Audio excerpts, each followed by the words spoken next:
En tout cas, le Burkina Faso est un pays multi-ethnique, multi-confession, avec un bon vivre ensemble. L'exemple nous vient d'ailleurs de Bobo Dioulasso, où musulmans, chrétiens et adeptes de la religion traditionnelle cohabitent dans un esprit de tolérance. L'importance justement de cette acceptation de son prochain dans ce dossier que nous proposent Lamine Karantao et Momone Baro. Cohésion interreligieuse ferme qui unit des communautés des foi différentes à Bobo Dioulasso. Dans cette ville, cette cohésion interreligieuse s'exprime par le dialogue, le respect mutuel et des initiatives de paix entre adeptes de coutumes et traditions, musulmans et chrétiens. Une collaboration bien visible constatée lors des événements malheureux ou heureux.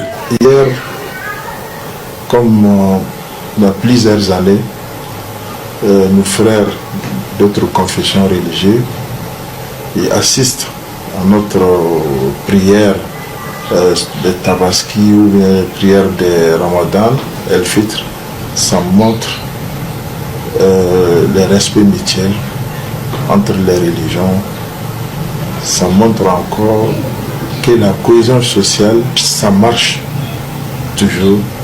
Et puis ça montre la stabilité dans notre pays. J'y étais personnellement représentant notre père archevêque, Monseigneur Laurent Bilforé d'Abiré, qui était absent. Autrement, à chaque célébration, à chaque événement de ce genre, il est présent. Voilà.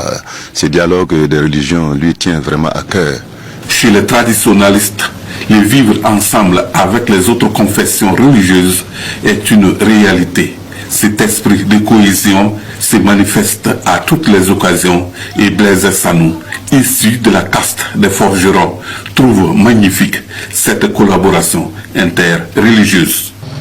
Quand il y a les fêtes chrétiennes, nous voyons certains musulmans qui se déplacent pour aller saluer les chrétiens. C'est comme aussi quand il y a une fête musulmane, les chrétiens se déplacent aussi pour aller saluer les musulmans. Et il y en a qui vont sur le lieu de choses, de prière, mais d'autres vont saluer dans les familles. Surtout, moi je le fais, c'est après la prière que moi je fais tout le tour pour saluer les musulmans qui sont à côté de moi, pour leur souhaiter une bonne fête.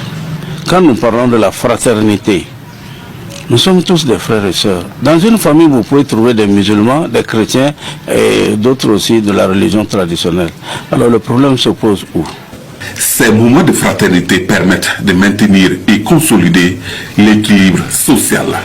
Et la cohésion interreligieuse ne peut qu'occuper une place prépondérante dans la stabilité du pays. Je pense que vraiment on encourage toujours ce genre de collaboration entre les religieux. Je pense bien que ça montre à nos adeptes que vraiment que c'est la même chose, qu'il n'y a pas de bagarre entre nous. Donc moi je pense qu'on doit se donner la main. On sait bien que les religions sont venues pour propager le bon comportement dans la société. Chrétiens, musulmans et adeptes des croyances traditionnelles se côtoient en permanence.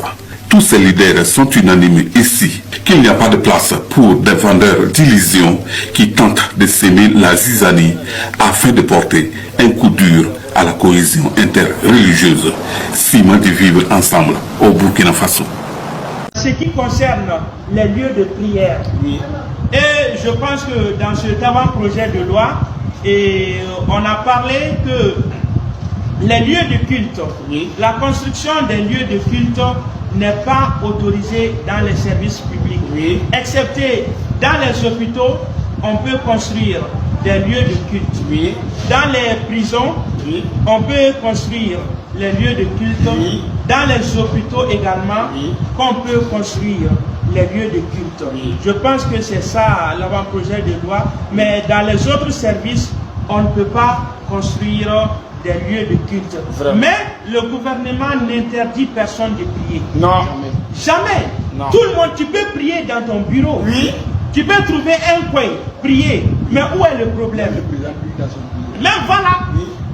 On n'a même pas besoin souvent de se déplacer pour prier. Non. À part le matin même, la prière du matin, c'est avant les heures de la fonction publique. Oui. La prière du soir, Oui. c'est avant, c'est après la descente du travail. Oui. Mais où est le problème? Il n'y a même pas de problème. C'est pendant ces moments-là que Dieu nous oblige à être dans les mosquées pour prier. Et cela veut trouve que la plupart des gens ne travaillent pas. Non. Mais où est le problème? Et maintenant, moi je reviens un peu à ces extrémistes religieux-là. Oui. Bon, si vous dites qu'il faut construire les lieux de culte dans les services, moi je fais une proposition au gouvernement. Oui. Une proposition, hein. Laquelle? Donc pour construire, lorsqu'on va finir de construire une petite partie comme mosquée dans les services, on construit une petite partie, on va mettre les fétiches des traditionalistes dedans, coller directement à la mosquée. Ceux-là aussi vont venir faire leurs fétiches là-bas. Et à côté, on va ajouter aussi une église. Donc maintenant, on va mettre la mosquée ici, la mosquée au milieu. À gauche, on va mettre, voilà, à gauche, on va mettre les fétiches là-bas, une maison pour les fétiches, pour ceux qui croient au fétichisme. Et à droite de la mosquée, on va mettre une église pour ceux qui croient au christianisme. S'ils sont d'accord, on va s'unir et puis on va faire la demande auprès du gouvernement, voilà, de construire ces trois entités-là dans chacune des lieux publics, dans chacun des services publics. Je pense que là, ça peut aller. Sinon, vous ne pouvez pas exiger que votre mosquée soit construite dans les services publics et que les autres soient rejetés. Non. Mais moi, je pense que la religion, d'abord, elle est personnelle. C'est moi qui crois en Dieu, je prie. Dieu nous dit même qu'on peut prier en marchant. On peut prier en courant. On peut prier étant en voyage sans s'arrêter. Mais où est le problème? Il n'y a pas de problème. Il n'y a pas de problème. Non. Oui. Un docteur, même quand il est en opération, il n'a même pas besoin d'arrêter son intervention chirurgicale pour aller prier.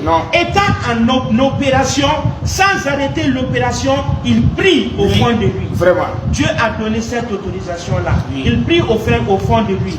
Un homme qui est au front, qui combat, si l'heure de prière arrive, ce n'est pas forcé qu'il quitte le combat pour aller prier. Il peut prier en tenant sa calache et en tirant. Un conducteur qui conduit son véhicule